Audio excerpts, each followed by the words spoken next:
का। अनिल जी, बहुत बहुत स्वागत है आपका मनी मंत्रा में। और लॉन्च के हफ्ते पर आज आप आए हैं 18 नाउ स्वदेश पर, समय निकाल के बहुत बहुत शुक्रिया आपका। आज हम फिक्स्ड इनकम इंस्ट्रूमेंट्स पर सलाह देंगे और निवेशकों को बताएंगे कैसे अपने पोर्टफोलियो को बनाना चाहिए और कैसे आपको डेट निवेश को अपने पोर्टफोलियो में जगह देनी चाहिए। लेकिन उससे पहले जो दर्शक मेरे ख्याल से इस शो को देखकर अपने इन्वेस्टमेंट की शुरुआत ही करना चाहते हैं या इन्वेस्टमेंट टर्मिनोलॉजी को समझना ही शुरू कर रहे हैं अनिल जी, उनके लिए फिक्स्ड इनकम इन्वेस्टमेंट्स को आप कैसे समझाएंगे?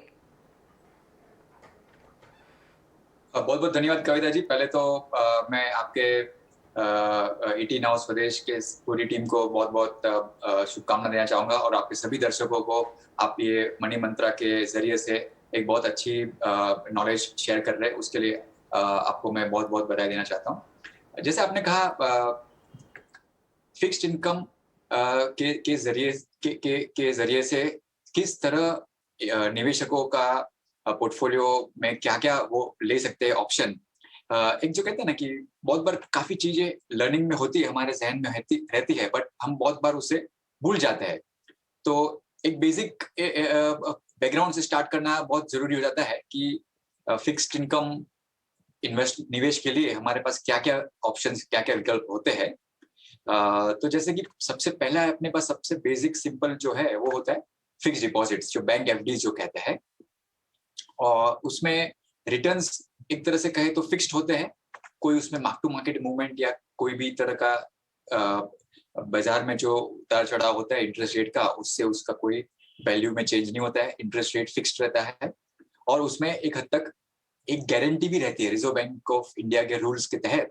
अप टू 5 लाख रुपीज की आपकी बैंक में फिक्स्ड डिपॉजिट रहे तो उसकी गारंटी भी रहती है। तो वो सबसे फर्स्ट एक बेसिक आपका निवेश का इंस्ट्रूमेंट हो गया फिक्स्ड इनकम के लिए। दूसरा ऑप्शन जो आपके पास रहता है वो होता है कंपनी के बॉन्ड्स में। तो कुछ भी काफी सारे कंपनीज होते हैं, उनके एनसीडीज या बॉन्ड्स होते हैं, somewhat similar to the bank की एफडी की तरह। उसमें रिटर्न्स का क्वांटम या कूपन रेट फिक्स रहता है, पर उसमें ऑफ कोर्स कोई गारंटी वगैरह नहीं रहती है रिजर्व बैंक ऑफ इंडिया के हिसाब से, जैसे बैंक में होती है। तो वो एक थोड़ा डिफरेंट हो जाता है। और यूजुअली बैंक की एफडी थोड़ा सा डिपेंडिंग ऑन द वो कंपनी का क्रेडिट रेटिंग प्रोफाइल वगैरह, आपको थोड़ा ज्यादा इंटरेस्ट रेट टिपिकली स्पीकिंग रहता है। तो एक कहते हैं ना कि ये दो एक ट्रेडिशनल थिंकिंग के हिसाब से चले आ रहे हैं, एक हद तक फिक्स्ड इनकम के और इसी में हम अपने फिक्स्ड डिपॉजिट, पीपीएफ और तमाम तरह के इन्वेस्टमेंट्स को जोड़ सकते हैं, जहां पर हमें एक फिक्स्ड ब्याज दर मिलती है एक समय के बाद। लेकिन इसी के साथ साथ आपका भी मेरे ख्याल से जो पहला निवेश था वो फिक्स्ड इन्वेस्टमेंट में था, फिक्स्ड इंस्ट्रूमेंट इन्वेस्टमेंट में था अनिल जी।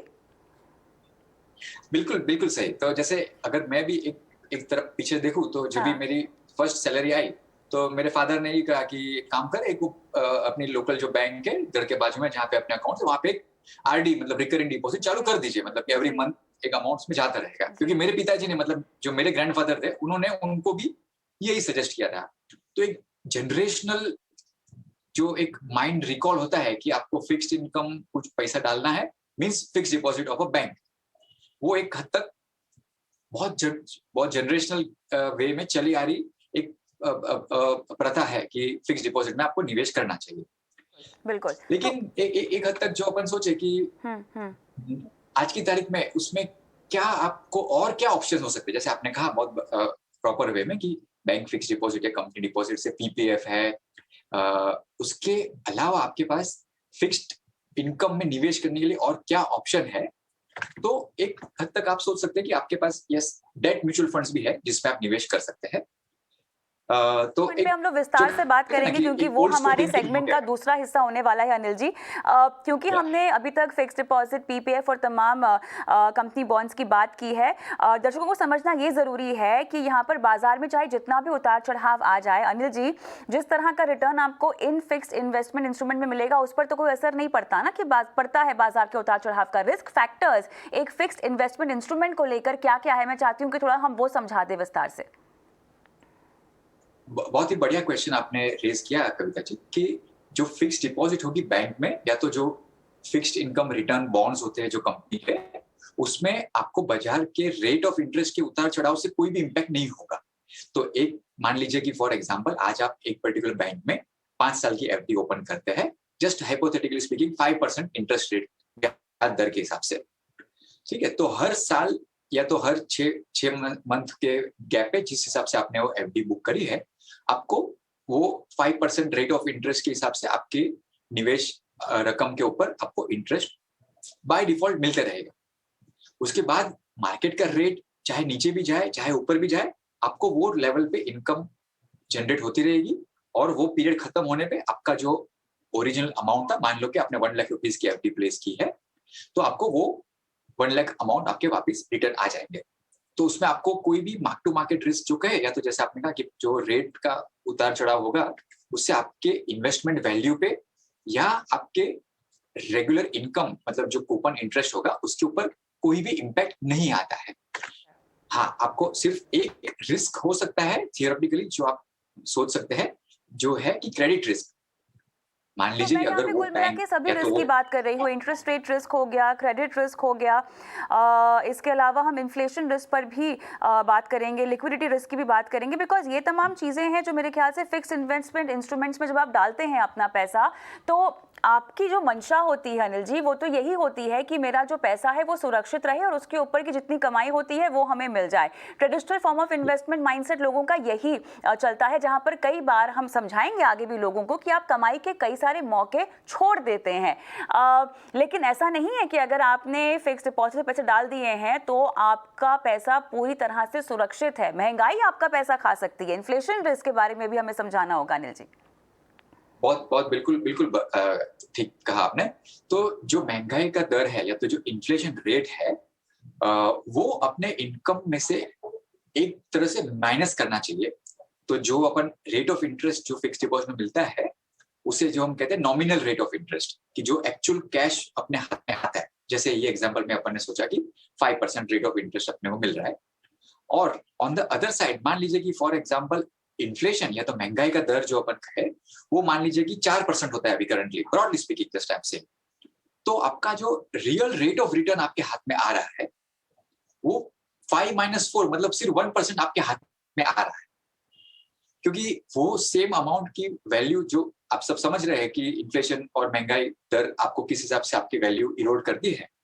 तो आपको जो आपका नेट रियल रिटर्न या रियल रेट ऑफ इंटरेस्ट आप कहे, तो वो आपको कैलकुलेट करना बहुत जरूरी है कि जो एफडी में से रिटर्न आया उसमें से आपने ये माइनस कर दिया और वो आपका नेट रियल रिटर्न है। तो यस, डेफिनेटली वो एक बहुत बड़ा इम्पैक्ट होता है आपके रिटर्न में, जो आपको जानना और आपके माइंड में कैलकुलेट करना बहुत जरूरी हो जाता है। लेकिन इसके अलावा हमें अब ये समझना है जी जी, आप कुछ कह रहे हैं अनिल जी? नहीं, बट हाँ जी, आप वही आपने बता रहे कि भाई वो एक इन्फ्लेशन का रिस्क है, बहुत बड़ा रिस्क है, और बाकी जो दूसरे एलिमेंट्स है जो क्रेडिट रिस्क या लिक्विडिटी रिस्क, वो एक देखा जा सकता है। बिल्कुल, लेकिन चलिए आगे बढ़ाते हैं चर्चा को। और ट्रेडिशनल फॉर्म ऑफ इन्वेस्टमेंट्स पर जो हम बात कर रहे थे शुरुआत में कि जब डेट की बात आती है या फिक्स्ड इन्वेस्टमेंट इंस्ट्रूमेंट्स की बात आती है तो लोगों का रुझान फिक्स्ड डिपॉजिट पीपीएफ जैसे इंस्ट्रूमेंट्स पर ज़्यादा रहता है। एक शॉर्ट कंपैरिजन हम करना चाहते हैं जहां पर एक्चुअली दोनों को आप चाहें तो अपने पोर्टफोलियो में डेट के हिसाब से शामिल कर सकते हैं, लेकिन ये जानना जरूरी है कि आपको इसकी प्लेसमेंट अपने पोर्टफोलियो में कैसे करनी चाहिए। पीपीएफ का मकसद अलग होता है, फिक्स्ड डिपॉजिट का मकसद अलग होता है, और दोनों को एक तरह से देखा जाए तो आप एक पायदान पे रखकर कंपेयर नहीं कर सकते। अनिल जी?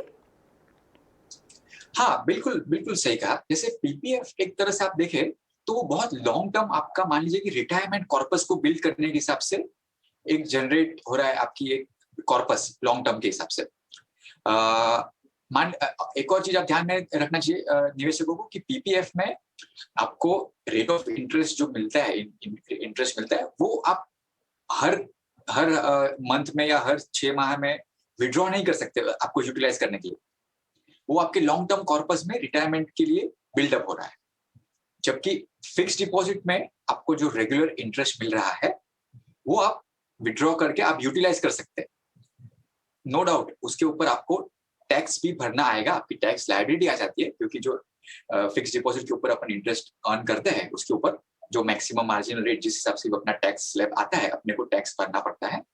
जबकि पीपीएफ में वो इनकम अमाउंट के ऊपर भी टैक्स का एग्जेम्पशन है एक पर्टिकुलर थ्रेशोल्ड तक। तो वो हिसाब से एक की डिफरेंस है जो इन्वेस्टमेंट पीपीएफ में अपन करें और नॉर्मल एक एफडी या बैंक डिपॉजिट में करें, वो एक हद तक बहुत बहुत इंपॉर्टेंट डिफरेंस है कि उसका क्या यूटिलिटी है आपको। अगर आपको नियर टर्म में वो उस अमाउंट का कैश फ्लो की जरूरत है तो फिर आपके लिए पीपीएफ करेक्ट ऑप्शन नहीं बन सकता है। बट आपको लगे कि हाँ, ये मेरे लॉन्ग टर्म के ओवरऑल पोर्टफोलियो एलोकेशन, रिटायरमेंट के लिए सेविंग जो हो रहा है उसके लिए जा रहा है, तो पीपीएफ आपके लिए यूजफुल हो सकता है डेफिनेटली। बिल्कुल, यहाँ पर फिक्स डिपॉजिट मेरे ख्याल से आप 1 महीने से लेके कुछ दिनों से लेकर कुछ सालों तक के लिए कर सकते हैं, लेकिन जहाँ तक पीपीएफ की बात है तो इसमें लॉक इन तो होता ही है साफ तौर से, और अमूमन उसको रिटायरमेंट का एक इन्वेस्टमेंट ऑप्शन के तौर पे लोग कंसिडर भी करना चाहते हैं। अब ये वाली जो बात है मुझे सीनियर सिटीजन्स के लिए जो डेट विकल्प है उस पर ले आती है, जहाँ पर बहुत सारे लोग कंसिडर इसी तरह के विकल्प करते हैं। जब भी फाइनेंशियल प्लानिंग की बात हो, पैसे बचाने की बात हो, तो सबसे पहले ध्यान में आता है कि अच्छा, रिटायरमेंट के लिए हमें अपने पैसे बचाने हैं। लोगों में अब जागरूकता आ रही है धीरे धीरे अनिल जी, जहां पर वो अपने तमाम लक्ष्यों के लिए भी फाइनेंशियल प्लानिंग करना चाहते हैं। लेकिन जब बात हो रिटायरमेंट की तो आप फिक्स डिपॉजिट देखेंगे, आप पीपीएफ देखेंगे। इसके अलावा सीनियर सिटीजन्स के लिए बहुत सारे ऐसे विकल्प है डेट में जो कि वो कंसिडर कर सकते हैं, जो कि बुरे नहीं है। हाँ, बहुत करेक्ट पॉइंट बताया आपने। इनफैक्ट काफी हद तक जिस जिस समय पे हम सीनियर सिटीजन बन जाते हैं उस समय पे फिर आप पीपीएफ में फर्दर एलोकेशन नहीं कर सकते। या तो आप मान लीजिए कि एक बैलेंस्ड अप्रोच से कुछ इक्विटी, कुछ फिक्स्ड इनकम, कुछ पीपीएफ, कुछ आपके कंपनी के डिपॉजिट्स वगैरह के हिसाब से आपने वेल्थ जनरेट किया है, जब जो आपकी वेल्थ एक्यूमुलेशन फेज में है। उसके बाद जब भी आप मान लीजिए अप्रोक्सीमेटली एक रिटायरमेंट की, कविता जी आज की तारीख में स्पेसिफिक एज नहीं होती है, बट एक जो कहते हैं ना कि एक मेंटली अपन प्रिपेयर हो जाए कि जीरो सैलरी लाइफ के लिए हम रेडी होने के लिए जब भी हम तैयार होते हैं, उस टाइम पे फिर अपन पीपीएफ वगैरह में निवेश नहीं कर सकते। इनफैक्ट उस टाइम पे अपने को डेट के रिलेटेड बाकी काफी विकल्प आ जाते हैं। कुछ उसमें से ये भी हो सकता है कि आप नियर टर्म के लिए थोड़ा अमाउंट कोई एफडीज में पार्क कर दीजिए। नियर टर्म के लिए आप कोई डेट म्यूचुअल फंड्स ले लीजिए। जैसे आपने कहा कि will come to that, I mean उसके बारे में थोड़ा डिटेल में अपन अभी डाइव कर सकते कभी भी, क्योंकि जिस हिसाब से हर एक निवेशक का एक लाइफ स्टेज होता है, लाइफ प्लानिंग होता है, जो आपके ट्रस्टेड फाइनेंशियल एडवाइजर के साथ मिलकर आप कर सकते हैं। तो उसमें जहां तक मैं समझता हूँ कि एक स्टेज पे आके आपको आपका पोर्टफोलियो एलोकेशन और आपका उस पोर्टफोलियो एलोकेशन में भी जो डेट का कंपोनेंट है, फिक्स्ड इनकम निवेश का जो कंपोनेंट है, उसको आपको थोड़े हद तक चेंज करना जरूरी हो जाता है। लेकिन मुझे ये बताइए कि अगर मैं यहाँ पर कुछ इन्वेस्टमेंट ऑप्शंस की बात करूँ अनिल जी, जहाँ पर सीनियर सिटीजन सेविंग स्कीम हो गया, post office monthly income scheme हो गया, प्रधानमंत्री वय वंदना योजना की बात हो जाए, फ्लोटिंग रेट सेविंग बॉन्ड 2020 की बात हो जाए, या बैंक डिपॉजिट की ही बात हो जाए, 60 की उम्र में क्या मैं इनमें इन्वेस्टमेंट शुरू कर सकती हूँ? क्या 60 की उम्र में जब रिटायर हो जाते हैं लोग, तब क्या इनमें शुरुआत की जा सकती है इन्वेस्टमेंट की, तब फायदा होगा? देखिए, कुछ स्कीम जो आपने कहा उसमें फायदा शायद इतना ज्यादा नहीं हो। हाँ। क्योंकि वो स्टेज पे आके इनफैक्ट आपकी वो स्कीम्स में से इनकम रिवर्स जनरेशन हो स्टार्ट हो जाता है कि आपको वो जो निवेश किया है वो पूंजी में से आपको आपके रिटर्न आना स्टार्ट हो जाना चाहिए। या तो कुछ स्कीम्स में उसमें से एक लमसम अमाउंट जो आपका एक्यूमुलेट हुआ है वो आपको पे आउट हो जाता है। नो डाउट, जैसे आपने एक एग्जांपल बताया, फ्लोटिंग रेट बॉन्ड्स जो गवर्नमेंट सिक्योरिटी, गवर्नमेंट बॉन्ड्स होते हैं फ्लोटिंग रेट के हिसाब से चलते हैं, उसमें आप जरूर निवेश कर सकते हैं क्योंकि वो लॉन्ग टर्म के लिए आपका इन्वेस्टमेंट हो गया और रेट ऑफ इंटरेस्ट जो है वो फ्लोट होते रहता है। बट बहुत बार कैसा होता है कविता जी कि उसमें सब कुछ सिक्योरिटीज में एक रिटेल निवेशक के तौर पर आज आप या मैं निवेश करें तो उसमें लिक्विडिटी और वो एंगल थोड़ा सा जरा ध्यान देना पड़ता है कि आप मान लीजिए 2, 5, 10, 25 लाख 50 लाख इन्वेस्ट करें और फिर सडनली उसमें से कुछ अमाउंट की आपको मान लीजिए कि 6 महीने बाद 2 साल बाद जरूरत पड़ जाए तो उसको लिक्विडेट करना और कैश रेज करना वो थोड़ा सा कभी इश्यू हो सकता है, डिपेंड्स ऑन द टाइम और depends on the investor category. तो वो एक बहुत इंपॉर्टेंट चीज है ध्यान रखने में कि कुछ जो ये स्कीम होती है या तो जो फ्लोटिंग रेट बॉन्ड्स होते हैं उसका एक प्री डिफाइंड टाइमलाइन होता है और उसके पहले आपको मान लीजिए कोई रीजन से लिक्विडिटी की जरूरत पड़ती है तो एक हद तक आपको डिफिकल्टी लग सकती है। हेंस जस्ट टू रीटरेट जो मैंने कहा अभी कुछ समय पहले आपने बहुत अच्छा पॉइंट रेज किया, ताकि हर एक स्टेज पे, तो इवन जब भी आप जैसे 60, 65, 55 व्हाटएवर जो आपका स्टेज आएगा उस वक्त भी आपको प्रॉपर वे में या तो मनी मंत्रा जैसे आपके शो से थोड़ा इनपुट्स लेके या और उसके साथ में आपके जो ट्रस्टेड फाइनेंशियल एडवाइजर है उसके साथ बैठ के आपको प्रॉपर डेट कंपोनेंट में भी कितना अमाउंट किस स्कीम में या तो कौन से फंड में या तो कौन से इन्वेस्टमेंट ऑप्शन में निवेश करना वो देख के ही करना में बहुत फायदा होगा निवेशकों के लिए। बिल्कुल, इसीलिए हम कहते हैं कि आप जब भी रिटायरमेंट का लक्ष्य तय करें, अनिल जी, एक तो बहुत ज़रूरी है कि जितना जल्दी हो सके इसको तय कर ले। दूसरा, आप जो कॉर्पस डिसाइड करते हैं उसमें महंगाई को भी आंकना बहुत ज़रूरी है।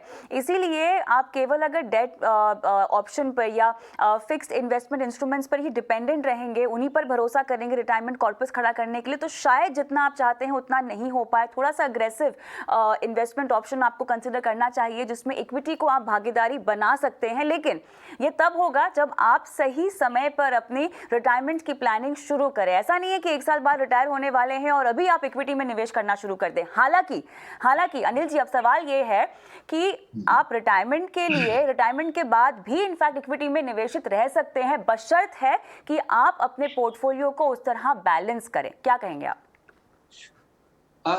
हाँ, ये तो बहुत ही परफेक्ट बात है कि इवन रिटायरमेंट के बाद ये नहीं है कि आपको इक्विटी से जीरो एलोकेशन रखना चाहिए। बिल्कुल। एक हद तक जो आपका जो अर्निंग स्टार्ट हुआ था, आप जब भी मान लीजिए आपकी फर्स्ट सैलरी इनकम आई थी या तो आपके बिजनेस में अपने फर्स्ट प्रॉफिट किया था, उस टाइम पे जो आपका इक्विटी में एलोकेशन था उसका एग्जैक्ट ऑपोजिट कर दीजिए। तो मान लीजिए कि आज मेरी एज 35 इयर्स की है, तो मैं इक्विटी में सिर्फ 65 इन्वेस्ट कर सकता हूँ, 35 मुझे फिक्स इनकम में रखना चाहिए। और उसी हिसाब से जब भी मेरी एज आज 60 हो गई है, तो मुझे एग्जैक्टली ऑपोजिट करके मेरी एज जितनी है उतना अमाउंट मुझे फिक्स्ड इनकम में रखना चाहिए। बाकी का अमाउंट मैं थोड़ा इक्विटी में रख सकता हूँ, थोड़ा सा मैं might be commodity, gold, type of asset class, या तो थोड़ा बहुत मैं डाइवर्सिफिकेशन के हिसाब से या कोई टेक्टिकल कॉल के हिसाब से माइट बी कोई रीड्स इनबिट्स या कोई ऐसा कोई अलग एसेट क्लास खरीद लिया, या तो कोई ग्लोबल इन्वेस्टमेंट्स ले लिया थोड़ा, मतलब वो हिसाब से मैं बैलेंस आउट करके उसको निवेश कर सकता हूँ। But let's say as a rule of thumb, basic principle, जो मेरी एज है उतना परसेंटेज अप्रोक्सीमेटली एक सेफ वे फिक्स्ड इनकम में मैंने एलोकेट करना चाहिए। तो आज 65 के आसपास अगर आप मान लीजिए कि रिटायरमेंट सोचते हैं, तो 65% मेरे कॉर्पस का फिक्स्ड इनकम टाइप प्रोडक्ट में एलोकेशन हो जाना चाहिए। बिल्कुल। चलिए, अब चर्चा को हम दूसरे इंपॉर्टेंट पहलू पर लेके जाते हैं जो कि डेट म्यूचुअल फंड्स पर है, और तमाम विकल्पों में से ये एक बहुत ही बेहतरीन है निवेश का विकल्प, क्योंकि सेबी ने इसको क्लासिफाई कर दिया और इतनी खूबसूरती से अनिल जी क्लासिफाई किया है। मेरे ख्याल से आप भी मेरी बात को और आगे बढ़ाएंगे, समझाएंगे दर्शकों को। जिस तरह की कैटेगरीज बनाई है, लगभग 10 से 16 कैटेगरीज बनाई हैं डेट म्यूचुअल फंड्स में। और खूबसूरत बात यहाँ पर यह है कि निवेशक जो है उस फंड की खासियत को जान के उसकी ड्यूरेशन के मुताबिक, अगर वो ड्यूरेशन उनके इन्वेस्टमेंट होराइजन से मेल खाती है, तो उसमें सीधे तरीके से निवेश कर सकते हैं। जो क्लासिफिकेशन किया गया 16 कैटेगरीज का, उसके बारे में आप क्या कहेंगे? तमाम कैटेगरीज हम स्क्रीन पे फ्लैश कर ही रहे हैं दर्शकों के लिए, वो उसमें देख सकते हैं। लेकिन देखिए, यहाँ पे अवधि के हिसाब से आप निवेश कर सकते हैं इन तमाम फंड के विकल्पों में। अनिल जी, परफेक्ट, बहुत परफेक्ट बात बताई आपने। उससे एक ऑन द लाइटर साइड एक मैं बात बताऊंगा, जैसे अपन कहते हैं ना, और एंड कनेक्टिंग ये पॉइंट को पिछले पॉइंट से कनेक्ट करते हुए, जैसे आपने कहा कि भाई हाँ, एफडी भी होती थी, मेरे ग्रैंडफादर ने मेरे फादर को समझाया था, मेरे फादर ने मुझे समझाया जब मेरी फर्स्ट सैलरी आई। तो एक बहुत फेमस डायलॉग मुझे जहन में आता है, मतलब जो एक कहता है, एक जेंटलमैन थे एक कोई टीवी में, कि ओल्ड स्कूल हो या न्यू स्कूल, सबके सिलेबस में एक सब्जेक्ट कॉमन होता है जो है नेट रिटर्न्स। तो मान लीजिए कि आप फिक्स्ड इनकम के रिलेटेड भी कोई भी विकल्प सोचे, या तो फिक्स्ड डिपॉजिट रहा, या तो अभी एक न्यू एरिया में अपन आ रहे हैं, जैसे आप नेक्स्ट टॉपिक अपन बोल रहे हैं कि फिक्स्ड इनकम म्यूचुअल फंड्स है, और उसमें जो 16 कैटेगरीज है, वो सब में एंड ऑफ द डे निवेशक को अपने हिसाब से नेट रिटर्न्स और कैश फ्लो कैसे आ रहा है वो सबसे इंपॉर्टेंट हो जाते हैं। तो मान लीजिए कि जैसे आपने कहा कि हाँ, ये 16 कैटेगरी में से जो बहुत ही बेहतरीन वे में सेबी ने इसका कैटेगराइजेशन कर दिया है, जिससे एकदम स्ट्रीमलाइन निवेशकों के लिए बहुत ही बेनिफिट रहता है। तो इनमें से भी कविता जी एक हद तक अपन जो निवेशकों के यूटिलिटी के लिए, जैसे मैंने पहले कहा कि आप निवेशक के तौर पे आपके एडवाइजर के कंसल्टेशन में आप इनको भी दो हिस्से में डिवाइड कर सकते हैं। एक पार्ट हो जाता है जो आप कहे कि इनकम जनरेशन टाइप पार्ट हो जाता है कि मैंने मेरी वेल्थ एक्यूमुलेट की हुई है, उस वेल्थ को अभी मैं काम पे लगा रहा हूँ कि बस मेरा जीरो सैलरी लाइफ स्टार्ट हो गया, मैं अभी जीरो सैलरी एंजॉय करूंगा, बट मेरी जो पूंजी, मेरी जो इनकम जमा हुई है वो इनकम जनरेट करेगी मेरे लिए। तो ये 16 में से कुछ कुछ कैटेगरी के फंड्स जो है वो हिस्से में आते हैं। और एक और एक कंपोनेंट है जो इनकम जनरेशन के अलावा एक वॉलेटिलिटी या एक हेज बन सकते हैं, वॉलेटिलिटी के अगेंस्ट में हेज बन सकते हैं। तो उसमें कुछ कुछ फंड आ सकते हैं, जैसे कि बहुत एक अनएक्सपेक्टेड हद से कोई वॉलेटाइल टाइम आ गया, तो उसमें जैसे कि कुछ टाइप के हमारे जो निवेशक ऑलरेडी परिचित हो गया था, आपने जो भी बताया कैटेगरी, जैसे लिक्विड फंड्स हो गए, आर्बिट्राज फंड्स हो गए, कुछ हद तक जो शॉर्ट टर्म बहुत फंड्स जो होते हैं, शॉर्ट टर्म बॉन्ड फंड्स हो गए, वो एक हद तक ये कैटेगरी में आ जाएंगे। और जो दूसरी कैटेगरी है जिसे हम इनकम जनरेशन कैटेगरी माने, उसमें कुछ हद तक जो हमारे, जैसे आपने पहले कहा, फ्लोटिंग रेट फंड्स आ सकते हैं, या तो जो हमारे बैंकिंग एंड पीएसयू जो बॉन्ड्स होते हैं, बैंकिंग पीएसयू फंड्स होते हैं, वो आ सकते हैं, या जो हमारे लॉन्ग ड्यूरेशन, जो ड्यूरेशन फंड्स कहते हैं, वो आ सकते हैं। या तो एक और जो हम कहे कि काफी हद तक आजकल Kavita ji even fixed income bond funds में ईटीएफ्स और इंडेक्स फंड्स भी काफी लॉन्च हो रहे हैं, जिसमें एक पर्टिकुलर टारगेट डेट रहती है। तो कुछ हद तक जो एफडी में अपन सोचे कि एक पर्टिकुलर फिक्स्ड डेट होती है उसकी मैच्योरिटी की, समवॉट सिमिलर इवन जो ये डेट ईटीएफ्स या डेट इंडेक्स फंड्स जो होते हैं, उसमें एक predefined broad target maturity रहती है। तो निवेशकों को पता रहता है ज़हन में कि हाँ, ये पर्टिकुलर टाइम पे सबसे क्लोजेस्ट पॉसिबल जो तो आप मुझे ये कह रहे हैं कि ये कहाँ, ये किस तरह फिर निवेश करते हैं जो डेट म्यूचुअल फंड्स होते हैं अनिल जी? अगर मैं ये समझना चाहूँ कि ये कहाँ निवेश करते हैं और उनकी कमाई कैसे होती है, जिसके तर्ज पर हमारी कमाई होती है, निवेशक की कमाई होती है, तो ब्याज कहाँ से आता है? तो जिस हिसाब से निवेशकों ने इन्वेस्ट कर दिया म्यूचुअल फंड में, हाँ। फिर वो म्यूचुअल फंड क्या करते हैं कि वो मल्टीपल जो कॉर्पोरेट्स होती है, जो अलग अलग सेक्टर में अपना बिजनेस चला रहे हैं, उनको जो बोरोइंग या उनको जो कैपिटल की जरूरत होती है, तो वो म्यूचुअल फंड को वो पर्टिकुलर बॉन्ड्स या डिबेंचर्स या कमर्शियल पेपर्स या बैंक हुई तो सर्टिफिकेट ऑफ डिपॉजिट, सीपीसीडीज जो कहे अपन, या एनसीडीज बॉन्ड्स, वो म्यूचुअल फंड उसमें निवेश करती है अलग अलग कंपनियों में। तो जो एक कहे ना कि म्यूचुअल फंड बीइंग एक प्रोफेशनल मैनेजमेंट टीम रहती है जो अलग अलग कंपनी का क्रेडिट इवैल्यूएशन, क्रेडिट अप्रेजल करके उन कंपनियों के बॉन्ड्स या उन कंपनियों के फिक्स्ड इनकम सिक्योरिटीज में निवेश करती है, जिसमें से म्यूचुअल फंड को इनकम मिलती है। और वो सेम इनकम जो है as a mutual fund investor आपको उस इनकम का कैश फ्लो मिलता है। तो मुझे अब ये समझाइए कि इसका जी बोलिए। नेट एक तक आप सोचिए तो जो भी अंडरलाइंग इकोनॉमिक एक्टिविटी हो रही है अपने कैपिटल मार्केट्स में, उसी का एक हद तक एक प्रोफेशनली मैनेज डाइवर्सिफाइड पोर्टफोलियो बन जाता है म्यूचुअल फंड में, जिसमें इन्वेस्टर एक छोटे अमाउंट से भी निवेश करके उसमें से बेनिफिट ले सकते हैं। मेरा ये सवाल था कि अब इसके अलावा मैं टैक्स ट्रीटमेंट समझना चाहूँ तो फिक्स्ड डिपॉजिट की तुलना अगर डेट म्यूचुअल फंड से की जाए तो कहाँ पर कितना फायदा है और किस तरह से टैक्स इम्प्लीकेशंस है?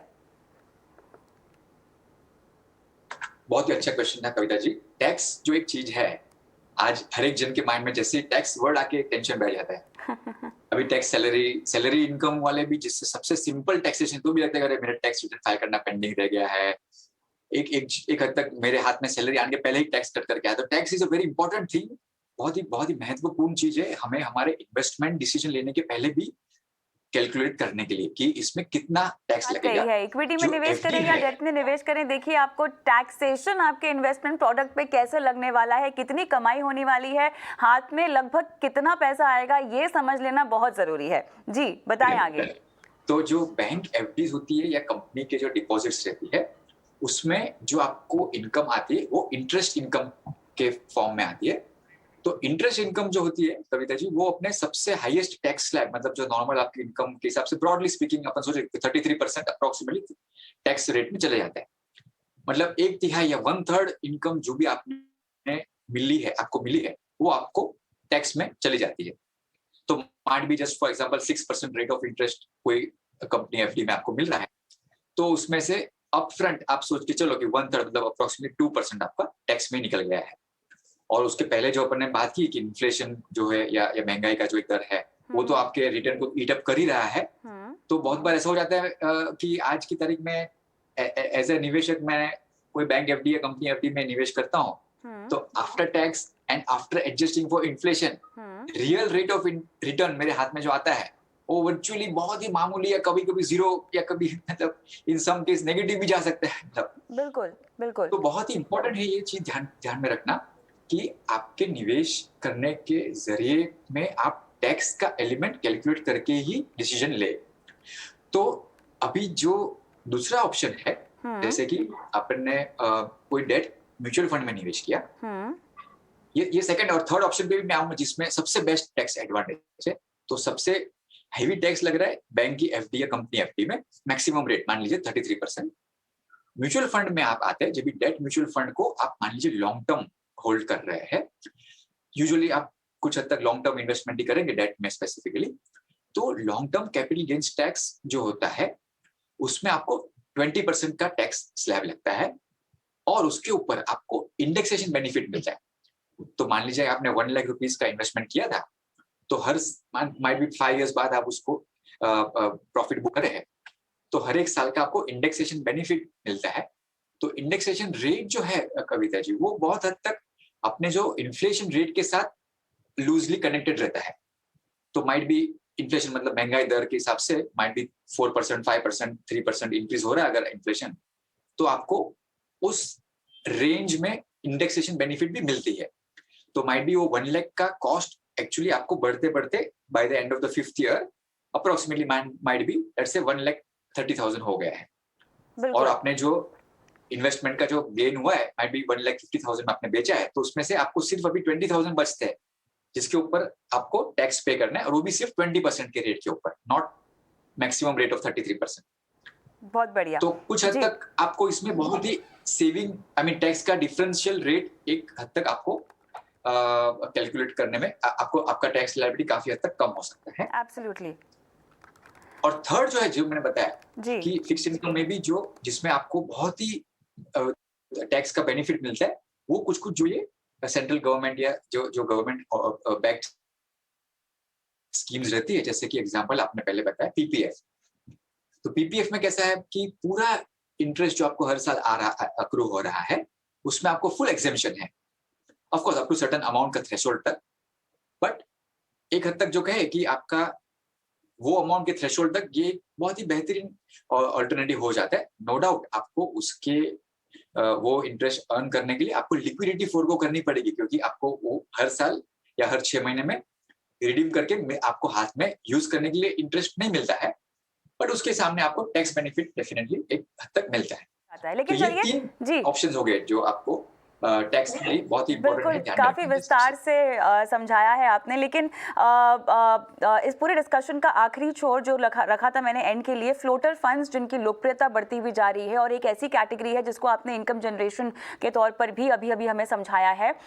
मौजूदा हालात में क्या फ्लोटर रेट फंड्स में हम निवेश कर सकते हैं, दिलचस्पी दिखा सकते हैं, और अगर हाँ तो किस तरह के निवेशकों को ये करना चाहिए?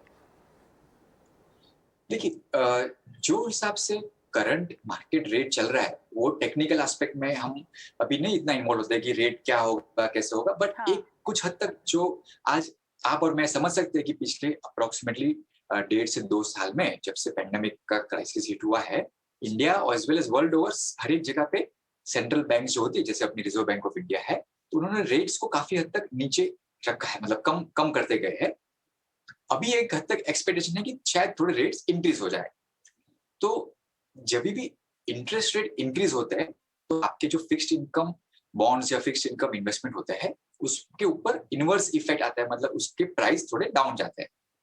तो आप कोई भी फिक्स्ड इनकम म्यूचुअल फंड में जहाँ पे निवेश करना ट्राई करेंगे, तो उसके बॉन्ड के उसके जो प्राइस में एक हद तक अगर रेट इंक्रीज होता है तो नेगेटिव इम्पैक्ट आने की संभावना है।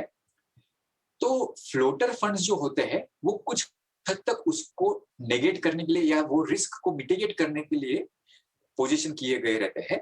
जैसे कि कुछ हद तक कुछ फ्लोटर फंड्स होते हैं जिसमें सिक्योरिटीज ऐसी होती है जो एक हद तक ओवरनाइट इंडेक्स स्वैप जो कहते हैं, एक रिस्क मिटिगेशन के हिसाब से निवेश किया जाता है उसमें, जिसमें अगर रेट इंक्रीज होता है तो उसमें आपको प्रॉफिट इंक्लूड होता है। जैसे एक हद तक जैसे अपन कहें ना कि इक्विटी बाजार में आप डेरिवेटिव परचेज करके आपके डाउनसाइड प्रोटेक्शन के लिए एक इन्वेस्टमेंट आपने करके रखा है। तो सिमिलरली फ्लोटर फंड्स में इवन अगर रेट ऊपर जाते हैं तो आपको काफी हद तक उसमें प्रोटेक्शन मिल सकता है और आपका एक स्टेडी इनकम स्ट्रीम जो है वो चालू रह सकता है। हो सकता है। तो जिन निवेशकों को 3 से 5 साल तक अप्रोक्सीमेटली टाइम होराइजन हो निवेश करने का फिक्स्ड इनकम सिक्योरिटीज में, जैसे आपने कहा स्टार्टिंग में कि एक हद तक पूरा पोर्टफोलियो आपका एलोकेशन आपके best financial advisor, trusted advisor के कंसल्टेशन में आपने सेट कर लिया है, उसके बाद माइट भी उसमें से कुछ एलोकेशन आप डेफिनेटली फ्लोटर फंड्स में सोच सकते हैं। उसमें आपको करंट रेट्स के हिसाब से एक अच्छा यील्ड भी मिल सकता है और अगर ये लेवल से इंटरेस्ट रेट्स थोड़े ऊपर जाते हैं तो आपको एक प्रोटेक्शन भी मिल सकता है। बिल्कुल बिल्कुल। साथ ही एक चीज़ मेरे ख्याल से फ्लोटर फंड डिफॉल्ट या रिस्क जो लेते हैं वहाँ पर कितना बचाव होता है निवेशकों को? सॉरी, एक मिनट के लिए आपका आवाज ब्रेक हो गया। मैं आपसे ये पूछ रही थी कि जिस तरह की डिफॉल्ट रिस्क होती है वो कितनी हमें दिखती है फ्लोटर फंड्स में?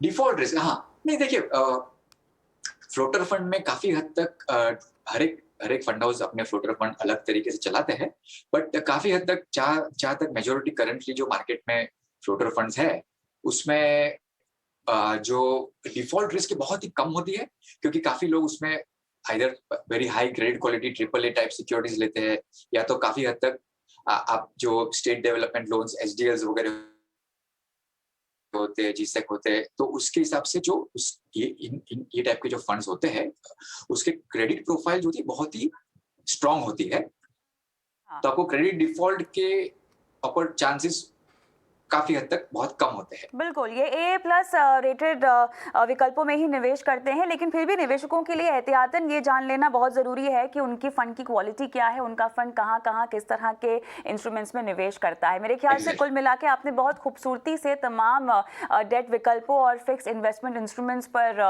बारीकी से दर्शकों को समझाया है। इक्विटी या डेट, हमेशा एक कन्फ्यूजन होता है निवेशकों में कि किस में कितना निवेश करना चाहिए। एक बैलेंस अप्रोच अपना के चल सकते हैं मेरे ख्याल से जो शुरुआत कर रहे हैं अपने इन्वेस्टमेंट की, लेकिन हाँ, अगर आपका नजरिया लंबा है तो आप इक्विटी की तरफ जरूर अपना रुझान दें। लेकिन हाँ, अगर आप रिटायर हो रहे हैं तो किस तरह के डेट इन्वेस्टमेंट इंस्ट्रूमेंट्स में आपको अपना पैसा अब लगाना शुरू कर देना चाहिए, उस पर भी अनिल गिलानी ने आपको बहुत बारीकी से और खूबसूरती से तमाम समझाइश दी है। इसी के साथ बहुत बहुत शुक्रिया अनिल जी, समय निकालकर इस खास पेशकश में आज मेरे साथ जुड़ने के लिए। मैं मनी मंत्रा में रुकूंगी एक छोटे से ब्रेक के लिए, लेकिन ब्रेक के बाद विश्वफिन के CEO ऋषि मेहरा मेरे साथ जुड़ेंगे और कराएंगे आपकी कंप्लीट फाइनेंशियल प्लानिंग। बने रहिए हमारे साथ।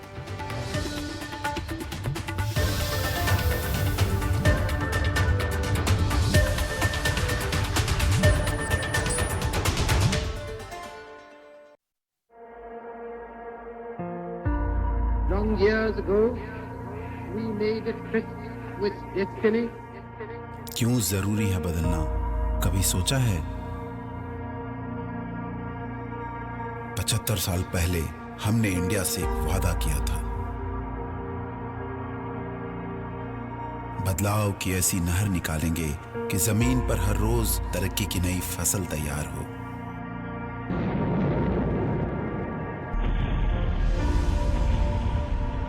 There is a lot of geopolitical pressure, but you took a decision. India will go ahead with the test. आसान नहीं था आगे का रास्ता, पर तमन्ना तो आसमान में उड़ने की थी। ऊपर से भारत कैसा दिखता है आपको? सारे जहां से अच्छा।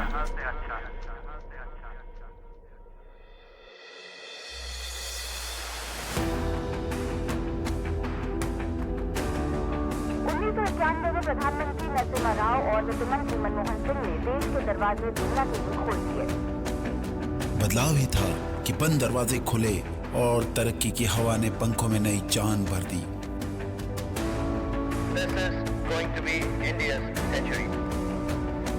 India became the first in the world to successfully reach Mars' orbit on its first attempt. अब इंडिया